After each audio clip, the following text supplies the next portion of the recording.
আসসালামু আলাইকুম everyone. K.M.Kitchen থেকে আপনাদের সবাইকে স্বাগতম। আজ আমি আবারও আরও একটি রেসিপি নিয়ে হাজির হয়েছি, আর সেটা হলো শীতকালীন সবজি ফুলকপি আলু দিয়ে রুই মাছের ঝোল রান্না।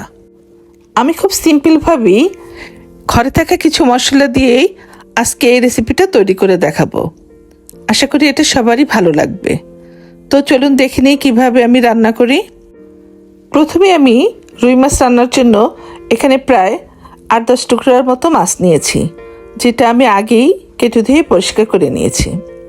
এখন মাছগুলোকে ম্যারিনেট করার জন্য আমি কিছু মশলা অ্যাড করব। তো আমি এখানে দিয়ে দিলাম 1 চামচ লবণ, 1 চামচ মরিচের গুঁড়া ও 1 চামচ হলুদের গুঁড়া। এটা দিয়ে ভালো করে মাছগুলোকে মাখিয়ে ম্যারিনেট করে রেখে দেব, যাতে মশলাগুলি প্রতিটা মাছের গায়ে ভালো মতো লাগে। সেজন্য ভালো মতো মাখিয়ে নিতে হবে।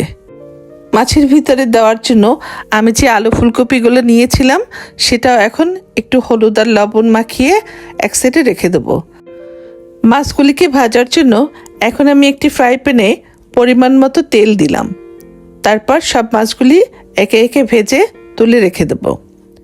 আবার একই তেলে আমি আলুগুলো ও ফুলকপিগুলো একটু ভেজে নেব। মাছ রান্নার আগে যদি সবজিগুলো এভাবে একটু ভেজে নেওয়া যায় তাহলে তরকারিটা খেতে অনেক মজার হয়।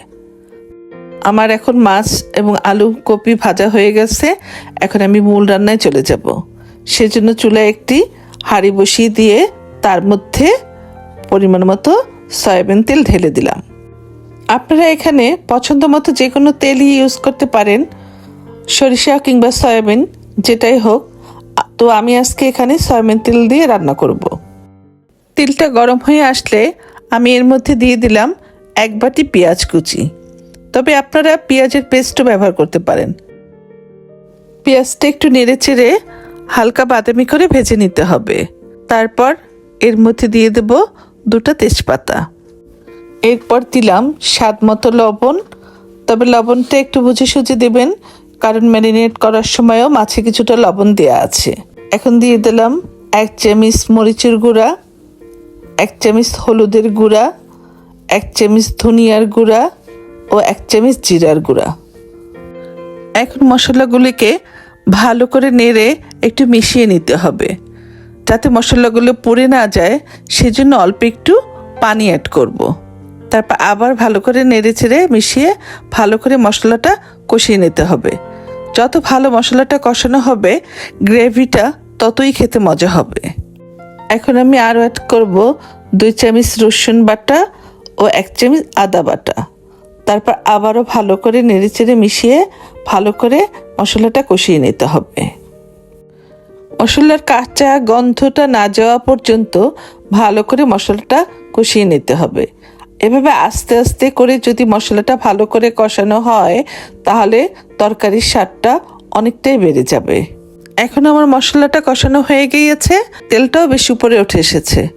এখন আমি এই পর্যায়ে আগে থেকে ভেজে রাখা আলু আর ফুলকপিটা এর মধ্যে অ্যাড করে দেব। তারপর এটাকে ভালো করে নেড়েচেড়ে মিশিয়ে আবার একটু মশলার সাথে কষিয়ে নেব। কষানোর এই পর্যায়ে আমি এখানে একটু টমেটো সস ইউজ করলাম, কারণ আমার হাতের কাছে ফ্রেশ টমেটো ছিল না। আপনাদের কাছে যদি টমেটো থাকে সেটাকে আপনারা কেটে বা পেস্ট করেও এখানে ব্যবহার করতে পারেন। আসলে গ্রেভিটা একটু ঘন করতে চাইলে আপনাকে অবশ্যই এখানে কিছুটা পেঁয়াজ বাটা ও টমেটোর পেস্ট ব্যবহার করতে হবে। টমেটো দিয়ে রান্না করলে তরকারির স্বাদটা অনেকটাই বেড়ে যায়। তো এখন মশলাটা কষানো হয়ে গেলে আমি এখানে ঝোলের জন্য কিছুটা পানি অ্যাড করব। তবে পানিটা অবশ্যই গরম হতে হবে, কখনই ঠান্ডা পানি ব্যবহার করবেন না। পানিটা ফুটে উঠলে এখন আমি দিয়ে দেব আগে থেকে ভেজে রাখা সেই মাছগুলি। তারপর একটু নেড়ে আবার ঢাকনা দিয়ে ঢেকে দেব পুরোপুরি সিদ্ধ হওয়া পর্যন্ত।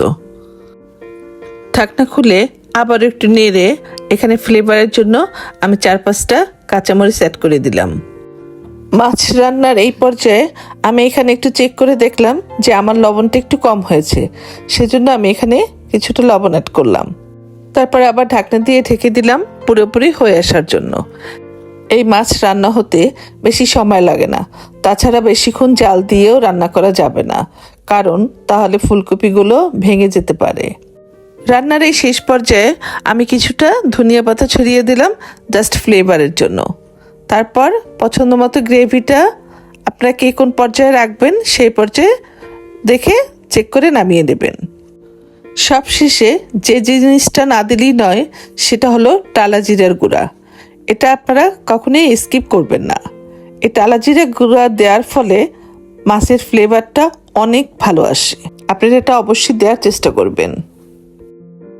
আবার ঢাকনা দিয়ে ঢেকে 1 মিনিটের জন্য দমে রেখে নামিয়ে পরিবেশন করে দেখাচ্ছি। আপনারা দেখে বুঝতে পারছেন এর টেস্টটা কোন পর্যায়ে।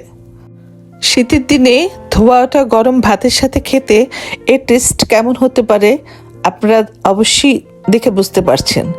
তো এটা টেস্ট পেতে হলে আপনাকে অবশ্যই বাড়িতে একবার হলেও ট্রাই করে দেখতে হবে। আর যদি ভালো লাগে তাহলে আমাকে অবশ্যই কমেন্ট করে জানাবেন। রেসিপিটি যদি ভালো লাগে তাহলে অবশ্যই আমাকে একটা লাইক এবং সাবস্ক্রাইব করতে ভুলবেন না। অবশ্যই আমার পাশে থাকবেন এবং আমাকে উৎসাহিত করবেন। সবাই ভালো থাকবেন। আবারও নতুন কোনো রেসিপি নিয়ে আপনাদের সাথে শেয়ার করতে হাজির হব।